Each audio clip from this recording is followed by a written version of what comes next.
Hi friends, it's Deanna Willison with Our Blooming Catholic Life, and I'm here today with a little talk about bluebirds.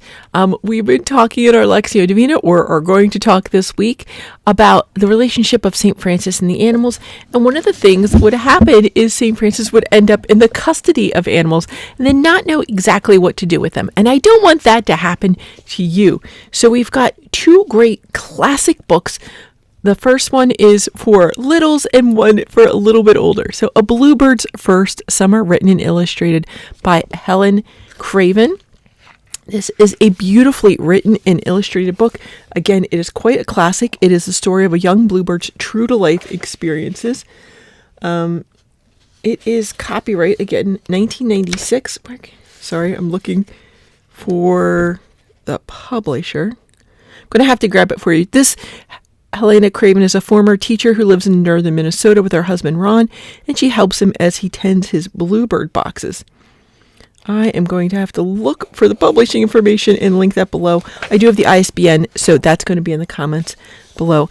It's just, I believe these are pencil drawings that she includes, and it's almost like looking at a young child's copying exercises. Look how beautifully written out that is.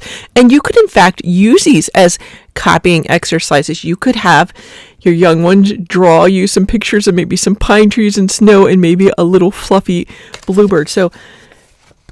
And you can almost see the lines where she wrote on this. My story began last March when Mom and Dad Bluebird left southern Arkansas to begin their spring migration to the north. They almost starved when a spring snowstorm made it difficult to find food. Just in time, the sun came out and melted the snow and ice. Mom and Dad found some leftover berries and a few insects. They ate, regained their strength, and continued their journey. And then we see them heading north to Minnesota. What? And you see and hear bluebird boxes being used, and that the little one is raised in a bluebird box. So it tells you all about it and some of the dangers. It really introduces our young ones to what it is. There's even a bluebird box monitor. Again, a little bit more text than young, tiny readers are used to, but an easy book to hold up the pictures and read along. You just do it like this and read the words as the little ones look at the pictures. Oh no, there's a raccoon at the bottom of the bird box. And look, this one doesn't have the baffle on it. What is going to happen to it? Oh my goodness, so much here. In the end, I will tell you, the story has a happy ending, of course. There is a glossary at the end. The words aren't bolded or underlined or anything, so it's a little difficult to see, but a parent could do that themselves with this, a glossary. This book is sold at a lot of nature centers around the country as a standard, beautiful introduction to bluebirds for littles. What is our next book? Oh my goodness, there's so many handouts in here. That are a bit disturbed. This is a standard old-fashioned bluebird nest record chart where you would write down the box number, the year, who the monitor was. You write down the month, the day, what birds were seen, month and day, and then whether there were birds seen. This is just a checkbox.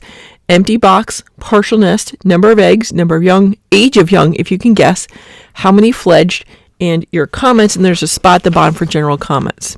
So depending on the age of the person doing the checking, you can easily adapt this. This is easy to make into a chart for yourself or adapt it however you need to. Okay, this is the book I'm talking about, Cornell Bird Library Guide. This is a heavy-duty guide. You can see it's still a mama or daddy, I think it's a mama, feeding young. She's not quite as bright.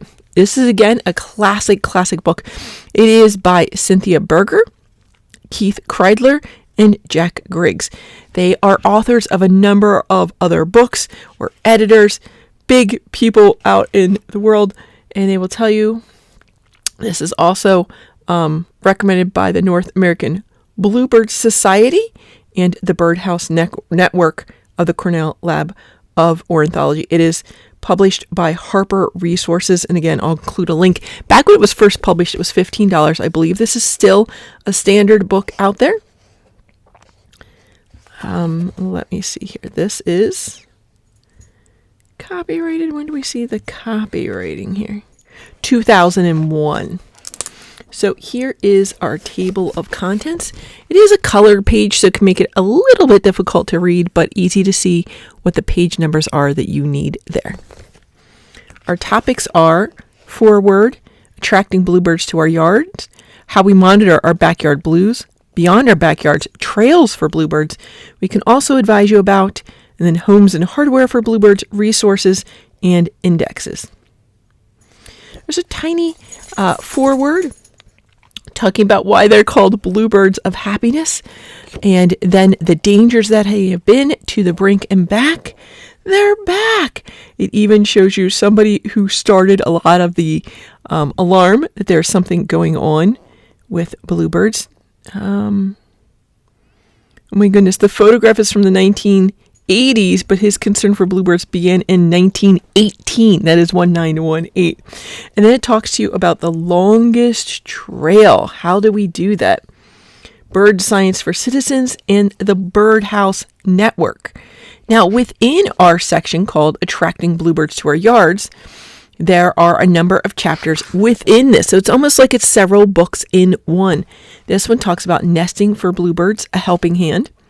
If you build it, will they come? When they come, will they be safe? Selecting a nest box and a place to put it, mounting a nest box for convenience and safety, more than nest boxes, food and drink for bluebirds. So great advice. You can see it's interspersed with great photographs. Whenever we have a new topic, you might have the blue box, or just the bolding is going to let you know that you're into something new. Sometimes there are, let me hold this up close here, nice little maps showing their migration for different seasons. So there can be infographics, great photographs.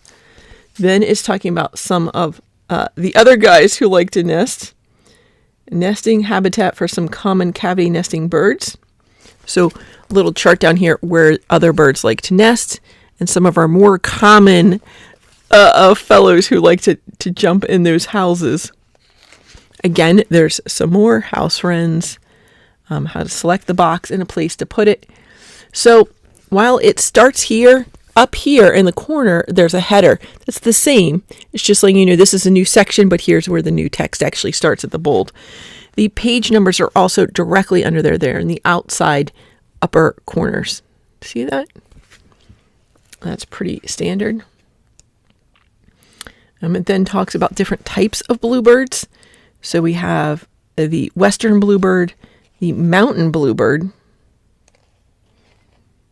and then we have in here ash-throated flycatcher, tree swallow, chickadees, couple kinds of chickadees. Now we have how we monitor our backyard blues. Again, set up the same way. This talks about the importance of monitoring for nesting success and for science. Before bluebirds return, late winter and early spring, what to do. Courtship and nest building, boxes are claimed. Egg laying and incubation. Life begins anew. Nestlings emerge when young birds develop. Fledgling, first fight. Post-fledgling, getting ready for winter. It still shows you one of the essential things still was ye old clipboard. You can send people out with cell phones. You could probably have a digital form in this day and age. But there's something about having that clipboard, right, to take out with you, especially if you're in a trail in the middle of nowhere. Your phone may not have connectivity, so you do need to think about those things. It can be a form, of course, that's on your phone all the time, and then you fill out. I'm not sure how that works out in the middle of nowhere, but again, just to check on. There's definitely some dangers in getting ready. One of the things that may happen is you may get a wasp nest in the roof. What to do with that and how to keep that from happening. So just some maintenance that you may do during late winter and early spring. It even tells you little breakout boxes here. Safe insecticides for bird nest boxes. And again, that's probably been updated by now. This is just a standard book. This is the kind of book you want to see. It actually shows you what different kind of eggs of our different birds look like, what the different nestlings look like, how to age them. So this is a great book. Again, there's all those different sections like we talked about in the beginning. We can also advise you about, and that's feeding bluebirds, how to bring them close, what the law says about possessing birds and their parts, war and peace with house sparrows, beating blowflies, those are parasites that may be on your nestlings, how to pack your bag, tools for your monitors. And then let's see here. What else do we have? Homes and hardware. This includes building boxes for bluebirds, design concepts, materials, and tools, wooden nest boxes, a floor, 4 sides, and a roof, more wooden nest boxes built to the beat of a different hammer, alternate nest boxes. Can you use PVC, pottery, gourds, and cement? Mounting nest boxes, poles, posts, and tree limbs, pole mounting baffles, keeping climbers away from the box, entrance hole devices, protectors, restrictors, and guards, in-box traps for aggressive house sparrow control, and bait traps for industrial strength sparrow control. Goodness, friends, so much to learn. And there really are diagrams in here, full out schematics for a number of different boxes. What are the names of different boxes? They have for the Duncan box, the original NABS box, the NABS box, that is the North American Bluebird Society, and the Tuttle box, as well as a good bit of, there's still the Springer Chalet box. Any more? Oh, some more boxes. Oh my goodness. They get pretty creative in here. They show you lots of different fun ways to do it, all the alternate boxes, talking about them. And then it again talks about how to mount them, how to protect them. Goodness, some are hanging. Some have snake traps. Snake traps are important. Remember in our book it talked about raccoons? It talks about how to keep raccoons out. In here, it does talk about the traps. As well as there's a section on resources in the back. And that is alphabetical. So first it has resources, by state, and then it has suppliers are just listed. They're not done by state. Resources is by state, and those are normally the North American Bluebird Society affiliates. And then the rest are, those are done by state, and then the suppliers are just all put together. Then there's a section on blowfly research, and then an alphabetical subject index. See, is there anything else? Yep, a contributors index in the back. Goodness, and they're just done alphabetically, easy peasy to see. End of book. So again, this is the Bluebird Monitor's Guide, as well as Bluebird's First Center and your basics of a Bluebird nest record chart. Well, friends, may God bless you and keep you. May make his face to shine upon you and be gracious unto you. May the good Lord bless you. In nomine Patris et Filii et Spiritus Sancti. Amen.